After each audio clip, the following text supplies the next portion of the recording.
Você acompanha Jornal da Rede Alesp.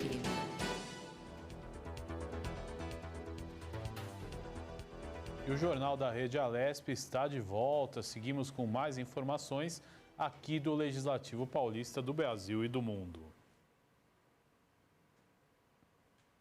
E o balanço da vacinação contra a Covid-19 aponta que até domingo, mais de 87 milhões de doses da vacina contra a Covid-19 foram aplicadas no Brasil desde o começo da vacinação. Em janeiro, de acordo com o registro, 63.187.356 pessoas já receberam a primeira dose da vacina contra a Covid-19. Segundo dados divulgados até às 20 horas de ontem, o número representa 29,84% da população brasileira. A segunda dose já foi aplicada em 24.280.894 pessoas, o que corresponde a 11,47% da população. Essas doses, foram aplicadas em todos os estados e no Distrito Federal. E o Brasil se aproxima dos Estados Unidos em número de mortes pela Covid. Já são mais de 616 mil americanos que perderam a vida para o coronavírus, contra 501 mil brasileiros mortos pela doença. Os números no nosso país são alarmantes. Quase 250 mil mortes por Covid desde março. A vacinação em ritmo acelerado nos Estados Unidos tem diminuído o avanço das mortes, diferente do Brasil, que registra descontrole da pandemia com o surgimento de novas variantes do vírus. Pela previsão de especialistas, o Brasil pode ultrapassar os Estados Unidos em número de mortes por Covid-19 em apenas 3 meses. E aposentados do INSS por incapacidade temporária, antigo auxílio-doença, estão sujeitos a uma revisão do benefício.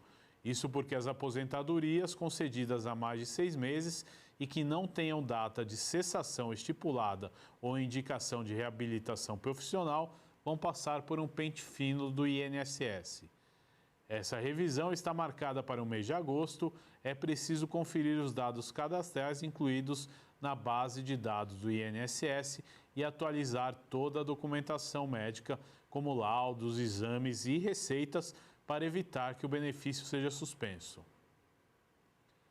E a repórter Tayana Conrad tem os detalhes de um ato solene contrário à implantação autoritária do Programa de Ensino Integral, que aconteceu virtualmente na última sexta-feira, dia 18 de junho. Vamos acompanhar. Por iniciativa do deputado Carlos Gianazzi, do PSOL, foi realizada uma audiência pública contra a implantação do PEI, Programa de Ensino Integral, que amplia a jornada de estudos para alunos da rede estadual de ensino. Participaram do encontro profissionais da educação, representantes da Defensoria Pública, pais e especialistas no assunto.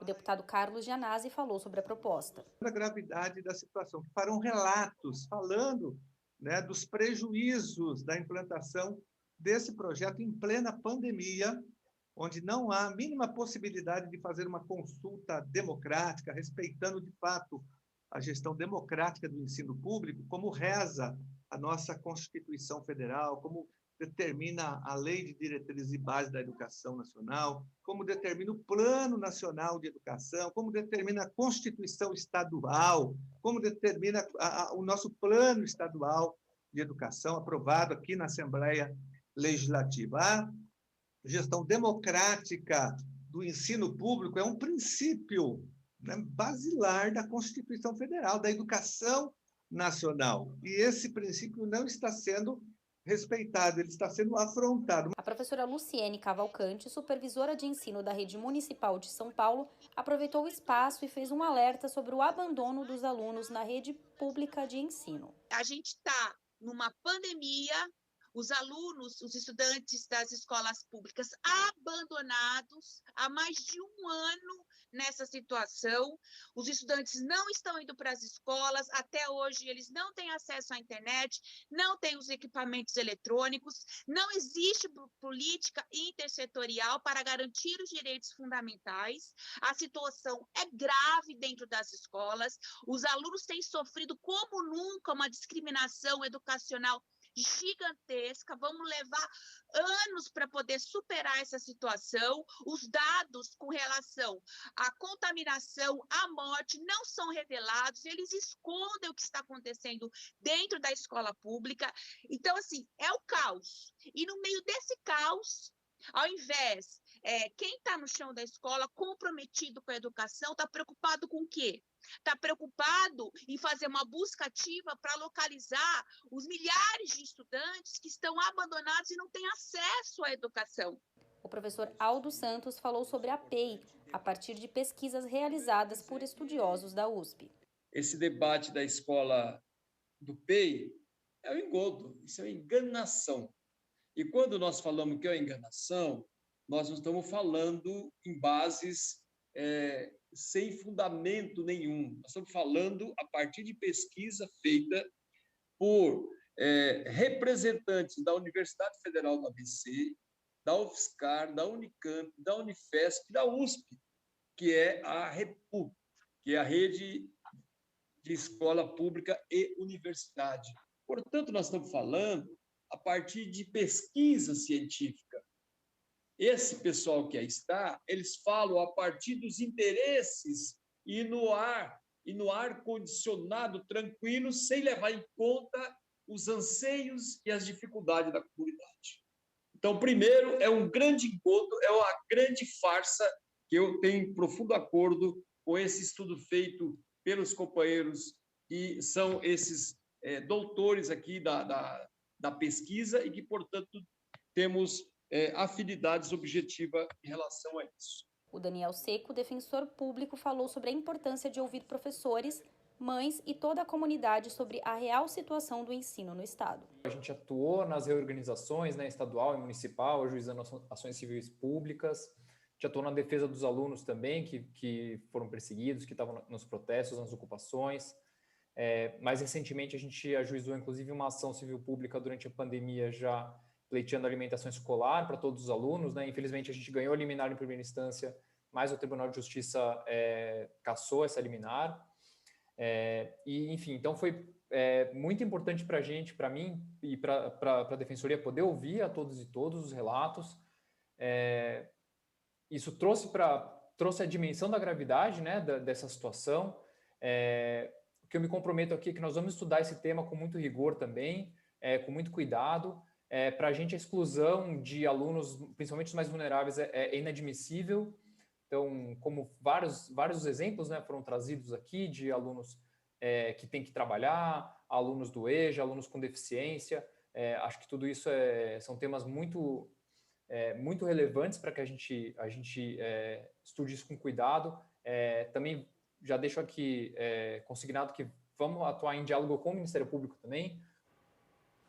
Você acompanhou aí a cobertura de mais um ato solene e vamos falar agora sobre o programa Somos CIEE.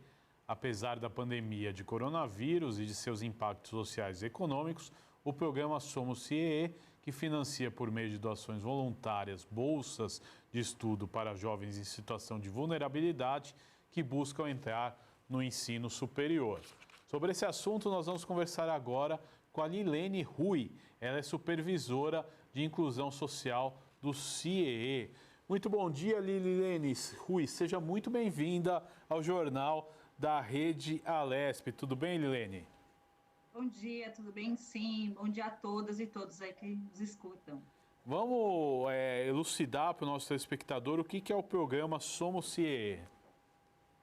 Vamos lá. O programa Somos CIEE é um programa, como você bem disse, de ação voluntária para destinar bolsas de estudos para as pessoas que se encontram em vulnerabilidade social, para favorecer bolsas de estudo para as pessoas que necessitam.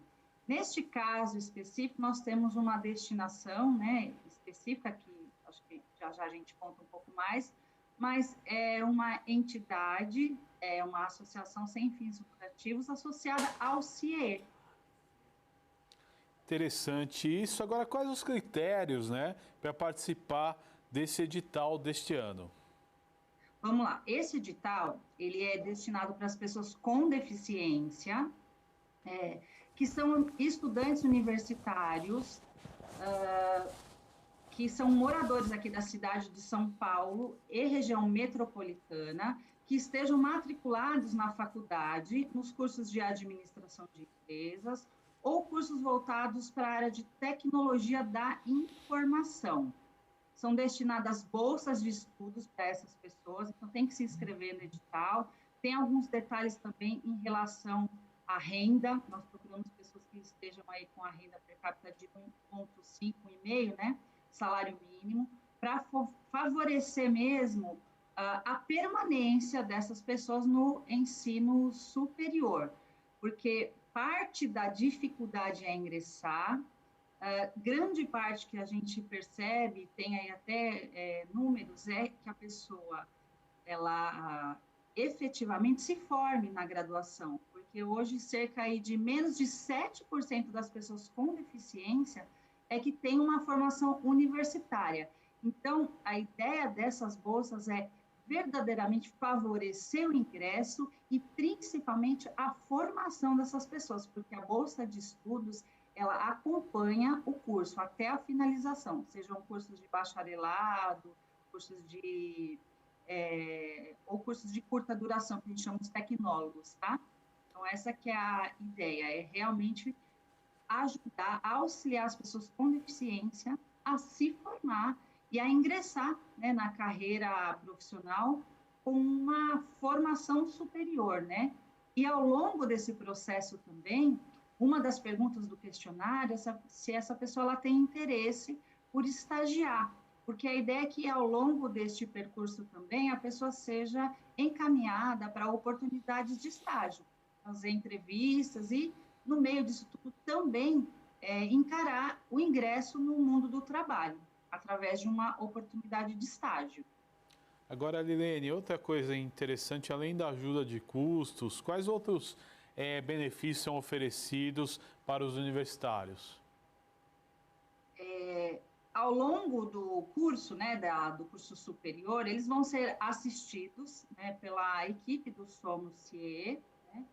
Essa é uma iniciativa que, além do Somos CIE, é uma iniciativa do Ministério Público do Trabalho, da 2ª Região, né? Então, nós teremos um acompanhamento desses alunos bem de perto, da Somos e também do Ministério Público do Trabalho, porque, como eu disse, ingressar é difícil, permanecer no curso é bastante difícil, né? Os dados que a gente tem aí, mas a grande intenção deste programa de bolsas é, de fato, acompanhar este aluno, este estudante, para que, ao longo do período que ele estiver cursando, ele possa se tornar um estagiário, então, de fato, ingressar na profissão que ele escolheu, né, com esta ajuda financeira, e, ao longo disso, se tornar um profissional. Então, quando ele concluir o ensino superior, seja em administração ou algum curso de tecnologia da informação, ele já consegue entrar no mercado formal, né? Conseguir um trabalho efetivo, com remuneração adequada, para que ele realmente possa galgar, crescer na vida profissional, como todas as pessoas que estão aí, né, na faculdade. Essa é uma dos grandes desejos de quem está ingressando, quem está estudando na universidade. Então, esses alunos eles serão acompanhados, né? A sugestão é que realmente eles possam ingressar ao longo deste período em uma oportunidade de estágio. Agora, esse financiamento ele é feito através de doações, não é isso? Correto. E essas doações, elas vêm de iniciativa privada, pessoas físicas? Como é que é feito esse sistema? Quem quiser doar, como é que pode proceder? Como é que funciona esse processo? Sim, excelente questão. Todas as doações são muito bem-vindas, porque elas vão favorecer diretamente as pessoas que encontram-se em vulnerabilidade, com dificuldade financeira e que têm o grande sonho de estudar, de se formar na universidade.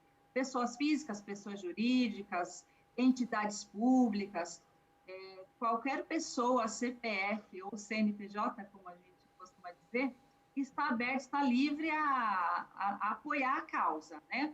Através do portal, do site do Somos CIE, né? Lá tem todas as informações. Mas é muito fácil, é muito simples, é realmente tornar, né, fazer com que as pessoas que ainda não tiveram oportunidade de estudar possam ser aí estudantes universitários, né? O mote inicial da campanha do Somos é pensar nas pessoas que foram estagiários, né? Que ingressaram no mundo do trabalho através do estágio e pensando, né? Olhando para a carreira profissional, o quanto que isso possa ter sido difícil ou possa ter sido fácil, né? Então, a ideia é chamar mesmo todas as pessoas que estão aqui nos ouvindo, né? Nos vendo, para essa doação. É pensar, é ajudar, é contribuir com a formação educacional de alguém que está precisando. Neste momento, muito provavelmente mais do que quem está aqui nos ouvindo, né? Então, a ideia é realmente fazer com que essas doações se tornem, né? Junto esse montante, se tornem aí bolsas de estudo para os alunos, os estudantes universitários. Essa que é a grande solicitação, né? Essa que é a doação, é fazer com que todas as pessoas que estão aí nos ouvindo se interessem pela causa, né? Para que a gente forme pessoas e que possam, através da formação profissional, encarar, né, o mundo do trabalho com ferramentas, né, com oportunidades e principalmente com informação técnica, né? Já que é uma das questões que se colocam, né, em processos seletivos, que a formação é algo que ainda é muito necessária, né, para o nosso país, então é uma forma, né, que a gente entende excelente aí de contribuir para a educação, né, das pessoas que necessitam. Agora, os doadores, eles podem contribuir com qualquer valor, é pontual, é uma doação que é feita por meses, como é que funciona isso? No caso aqui, por exemplo, do Ministério Público, foi uma doação de um valor, né, um montante, esse montante ele vai significar aqui, por exemplo, a oferta dessas bolsas de estudo, né? Claro que a periodicidade para nós aqui ela é muito importante, mas sim, qualquer doação é bem-vinda, né? Pensando que as mensalidades, né, das universidades ou o custo que se tem para ser um estudante universitário é um custo mensal, né? Seja comprando livros, seja hoje, por exemplo, pagando aí o acesso à internet, né? Então, as doações tanto melhor se elas forem uma doação que mensalmente, né, o contribuinte, enfim, a pessoa interessada em doar, né, ou pode ser aleatoriamente. O importante é que essa contribuição chegue até os Somos, né, para que isso seja transformado em bolsas de estudo. Agora, quem quiser ajudar, como deve proceder? É fácil, é só acessar o site, né, o portal hoje. Todas as informações estão na net, né? Então, é o www.cie.somoscie.org.br. Todas as informações estão lá, inclusive o edital aberto para as pessoas interessadas e que têm esse perfil, né? São pessoas com deficiência, nos cursos que eu comentei, administração ou tecnologia da informação. É importante também eu completar que a preferência é por pessoas que se autodeclaram pretas, pardas, indígenas e transgêneros. Agora, outro fator interessante, existe idade para se candidatar ou tendo o segundo grau completo, qualquer pessoa, qualquer idade, qualquer pessoa nessas condições, ela pode se candidatar? Qualquer pessoa pode se candidatar. A questão é que essa pessoa ela tem que estar matriculada, ela já tem que ser estudante universitária. E aí se tem 16, 18, 40, 60, não há limite de idades. O limite que se coloca, na verdade, é a matrícula na universidade. Você tem que estar matriculado e nos cursos escolhidos, nos cursos destinados para o edital. Mas não há limite de faixa etária, não. Lilene Rui, eu quero agradecer a sua participação no Jornal da Rede Alesp dessa segunda-feira, falando dessa campanha aí, Somos CIE. Muito obrigado. Muito obrigada. Até 23 de junho as inscrições estão abertas. Tá aí, até 23 de junho, então você pode participar do programa Somos CIE. E em apenas 90 dias de campanha de imunização, a vacina foi capaz de salvar a vida de 43 mil idosos por Covid-19 no Brasil. A estimativa é de um estudo feito pela Universidade Federal de Pelotas e da Universidade de Howard, nos Estados Unidos. De acordo com a pesquisa, em janeiro, quando a imunização estava sendo iniciada, as mortes por Covid-19 entre pessoas com mais de 70 anos representavam 25% do total de mortes. Em maio, estes números entre os com mais de 80 anos foi reduzido para 12,4% nas pessoas entre 70 e 79 anos. O número foi reduzido para 16%. A maior parte desses idosos foi imunizadas com a Coronavac ou a vacina da AstraZeneca. Na distribuição, 65,4% tomaram o imunizante do Butantan e outros 29,8% o da AstraZeneca em janeiro. Entre meados de abril e metade de maio foram 36,5% para a Coronavac e 53,3% para a AstraZeneca. A pesquisa ainda destaca que o número de vidas salvas pela vacina provavelmente é muito maior, já que o estudo não leva em conta profissionais de saúde e indígenas que também foram imunizados nessa primeira fase de vacinação.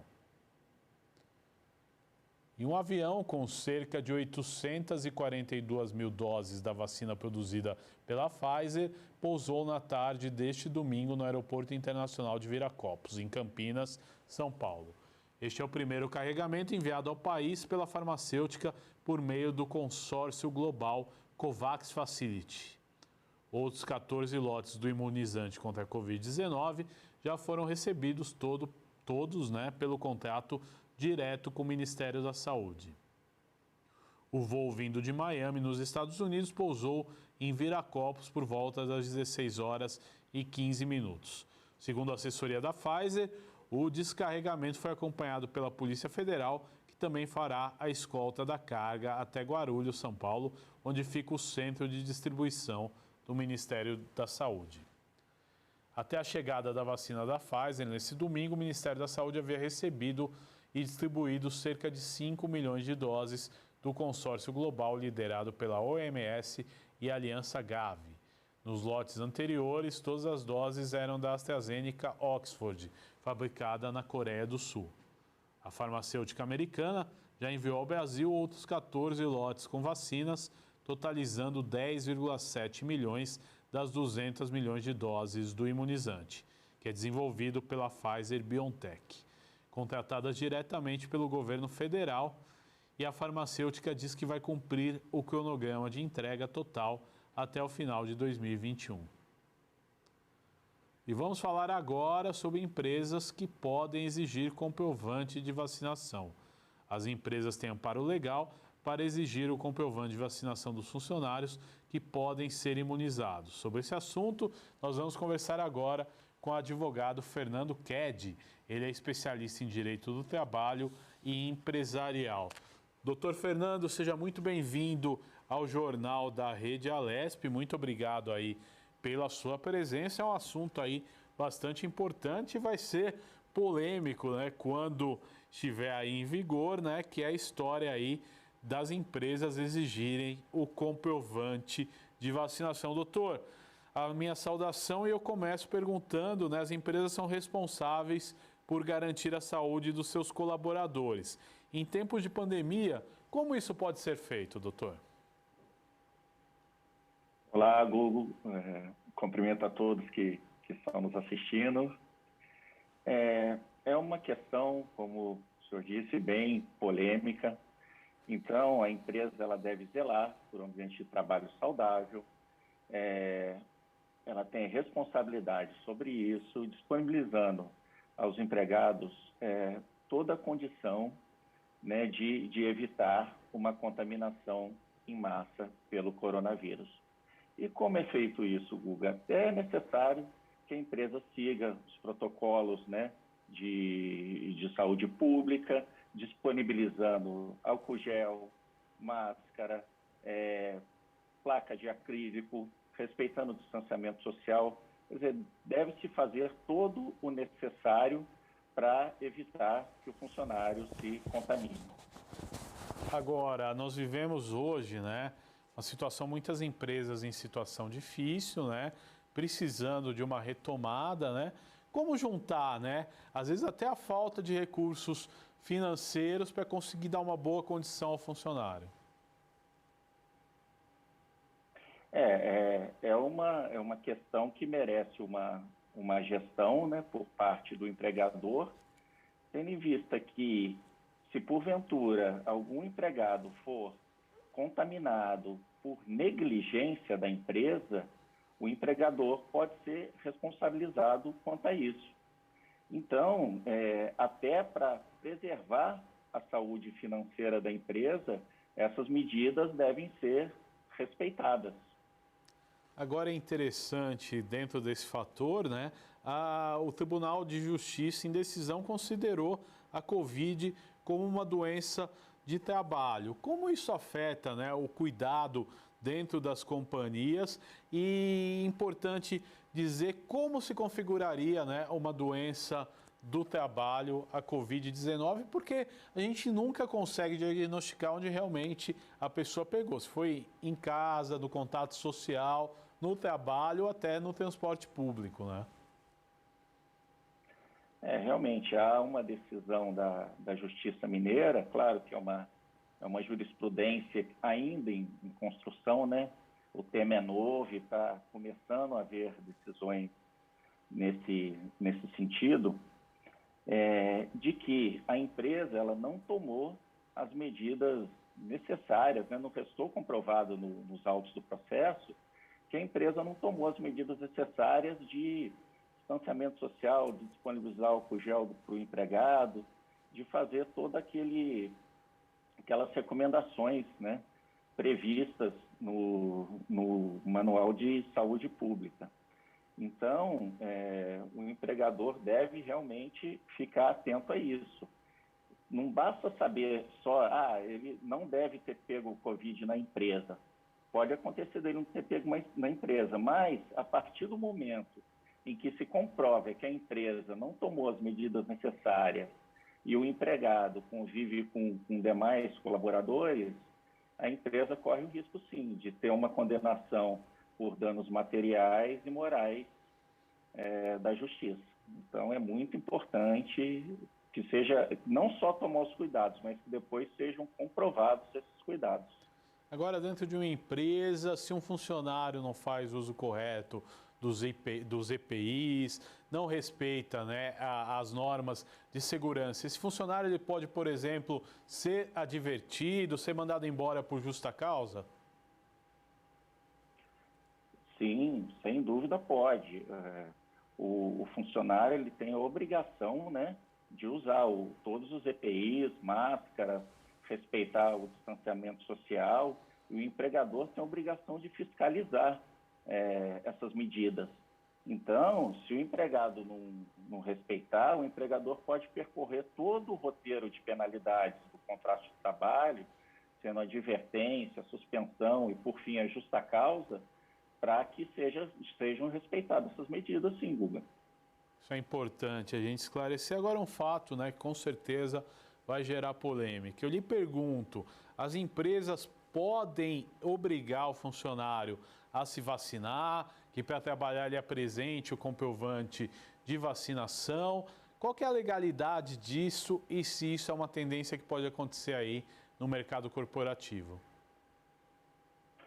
Olha, o tema realmente é polêmico, esse assunto gera muita polêmica, mas a empresa ela pode não obrigar o funcionário a se vacinar, né, mas ela pode exigir o comprovante de vacinação desde que ele esteja apto, né, na idade já de tomar a vacina, de ser imunizado. Então, é importante seguir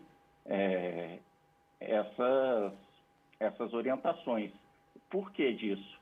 porque o direito coletivo ele vai prevalecer sobre o direito individual do empregado não querer se imunizar.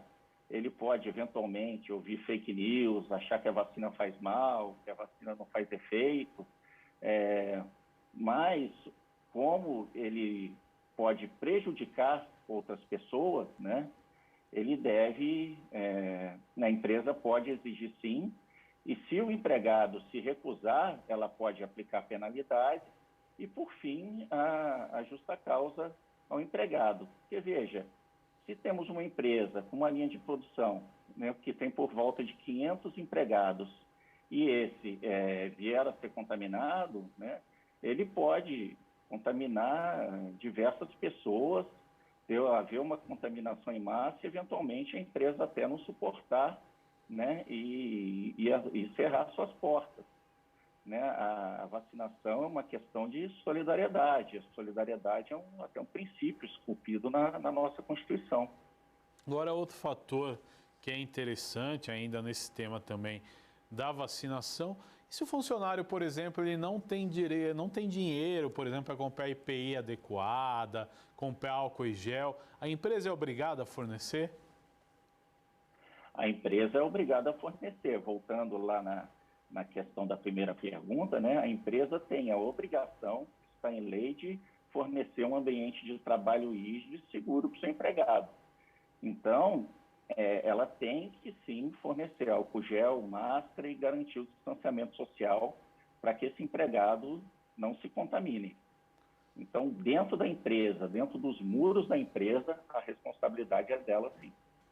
Agora, outro fator, né? E o funcionário que se recusar a tomar vacina, depois que a faixa etária dele for, né, autorizada, quais as sanções que ele pode sofrer da empresa? Então, o funcionário se recusando a tomar vacina, a empresa pedindo para exibir o comprovante, e ele afirmar que não vai tomar, a empresa pode aplicar as sanções, mas antes que isso, é importante que a empresa faça conscientização desse empregado, né? Lecionando palestras, treinamentos, para que ele se conscientize e entenda a importância da vacina. Feito isso, ele não se recusando, aí aplique-se as penalidades do contrato de trabalho. Quer dizer, a pessoa pode ser, por exemplo, mandada embora por justa causa por não querer se vacinar, é isso? Sim, mesmo a vacina não sendo obrigatória no Brasil, correto? Correto. Por quê? Volto a dizer, porque o direito coletivo ele vai prevalecer sobre o direito individual.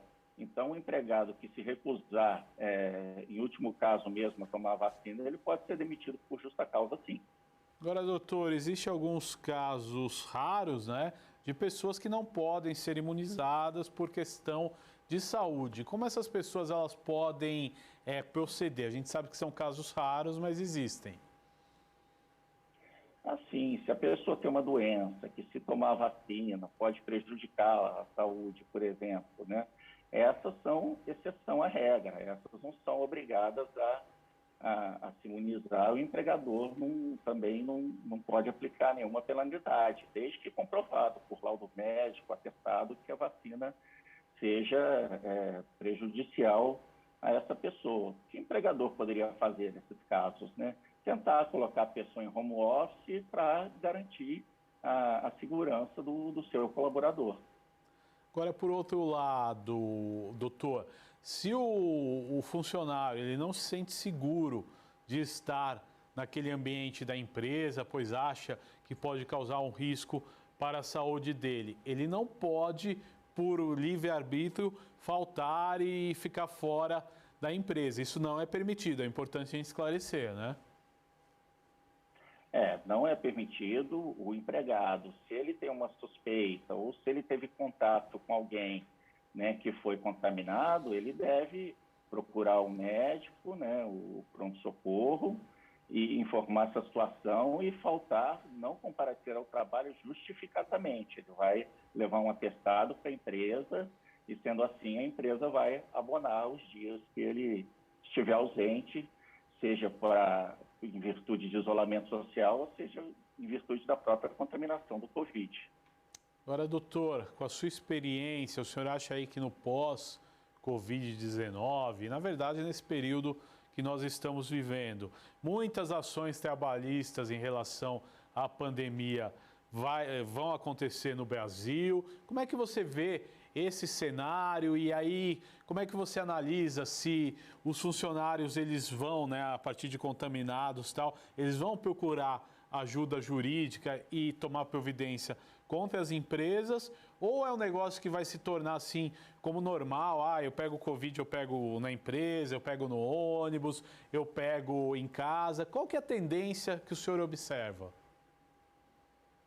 Olha, eu acredito que vai haver um movimento, sim, do pessoal ingressar na justiça para pleitear essa questão de alegação de contaminação na empresa, né? Então, por isso que é importante o empregador, né, fornecer, né, todas as condições de prevenção e também conseguir comprová-las no futuro, né? Porque uma contaminação, por exemplo, você entra numa fábrica que tem uma linha de produção com 500 pessoas, né, pode acontecer dele ser contaminado lá. E para a empresa rebater isso com qualidade, ela vai ter que demonstrar que tomou as medidas de segurança necessárias. Então, existe um viés, sim, de aumentar a demanda na justiça em virtude da questão de contaminação em Covid.